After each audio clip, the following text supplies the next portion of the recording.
നവകേരള സദസ്സിന് തലസ്ഥാനത്ത് നിന്ന് സമാപനം. പ്രഭാതയോഗത്തിൽ അണിനിരന്നത് കലാ സാമൂഹ്യ രാഷ്ട്രീയ രംഗത്തെ പ്രമുഖർ.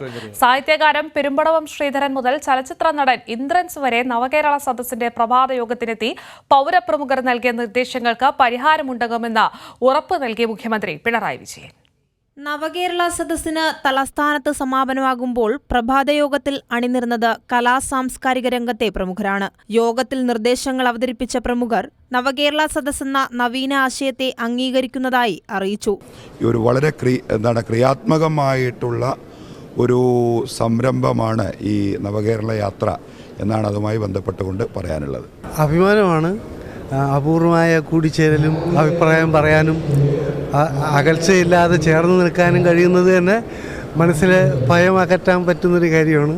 അതുകൊണ്ട് തന്നെ എനിക്ക് ഇതിൽ ചേർന്ന് നിൽക്കുന്നതിൽ സന്തോഷം തോന്നുന്നു. സാധാരണക്കാരുമായിട്ട് ഏറ്റവും അടുക്കുന്ന ഒരു ഫംഗ്ഷനാണിതെന്ന് തോന്നി. അതിലൊരു വലിയ സന്തോഷം തോന്നി. ഏറ്റവും വലിയൊരു ദൗത്യമാണ് മന്ത്രിസഭ ഏറ്റെടുത്തിരിക്കുന്നത്.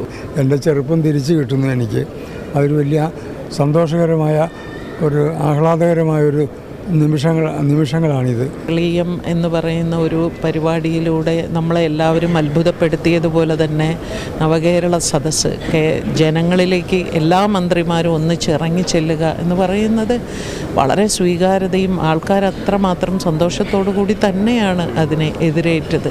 ബഹുമാനപ്പെട്ട മുഖ്യമന്ത്രിയുടെ മനസ്സിൽ ഉദിച്ച ഈ ആശയം അതിൻ്റെ എല്ലാ അർത്ഥത്തിലും ആകട്ടെ എന്ന് ഞാൻ ആശംസിക്കുന്നു. നമ്മുടെ നാട്ടിലേക്ക് വേണ്ടുന്ന ആവശ്യങ്ങൾ, പ്രത്യേകിച്ച് നഗരത്തിലേക്ക് വേണ്ടുന്ന ആവശ്യങ്ങളെക്കുറിച്ച് സംസാരിക്കാനും മനസ്സ് പങ്കിടാനും ഒക്കെ ഇത്രയും മനോഹരമായൊരു അവസരം ഇതിനു മുമ്പ് ഉണ്ടായിട്ടില്ലെന്നാണ് എനിക്ക് തോന്നുന്നത്. ഇത് ഇന്ത്യയിലെന്നല്ല, ലോകത്ത് തന്നെ കാണാൻ കഴിയുന്ന ഏറ്റവും വലിയൊരു പ്രത്യേകതയാണ്. ഡെമോക്രസി എന്ന വാക്കിൻ്റെ ശരിയായ അർത്ഥത്തിൽ ജനങ്ങളിൽ നിന്നും തിരഞ്ഞെടുത്ത് ജനങ്ങളിലേക്ക് എത്തുന്ന മുഖ്യമന്ത്രിയും മന്ത്രിസഭയും കുറച്ച് വളരെ വലിയൊരു ക്യാൻവാസിലാണ് കാര്യങ്ങൾ മുന്നോട്ട് പോകാനായിട്ട് പോകുന്നത്. അല്ലാതെ പഴയ രീതിയിൽ വളരെ കൺസർവേറ്റീവായിട്ടുള്ളൊരു ചിന്താഗതിക്ക് അപ്പുറത്തേക്ക് ഭയങ്കര വിശാലമായൊരു മേഖലയായിട്ട് നമുക്ക് കുറച്ചുകൂടി ഓപ്പൺനെസ്സാണ് ഞാൻ മനസ്സിലാക്കുന്നത്.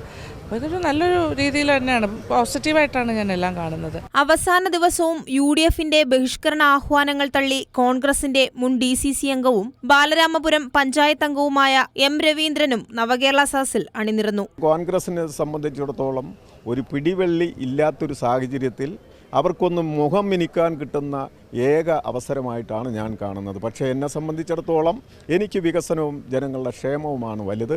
അതുകൊണ്ട് പൂർണ്ണമായി ഈ നവകേരള സദസ്സിനോടൊപ്പം ഞാൻ ചേർന്നത് അതുകൊണ്ട് മാത്രമാണ്. പ്രഭാതയോഗത്തിൽ നിരവധി നിർദ്ദേശങ്ങളാണ് ഉയർന്നത്. നിർദ്ദേശങ്ങൾ സശ്രദ്ധം കേട്ട മുഖ്യമന്ത്രി പ്രശ്നങ്ങളിൽ പരിഹാരമുണ്ടാകുമെന്ന് യോഗത്തിൽ ഉറപ്പു നൽകി. കൈരളി ന്യൂസ്, തിരുവനന്തപുരം.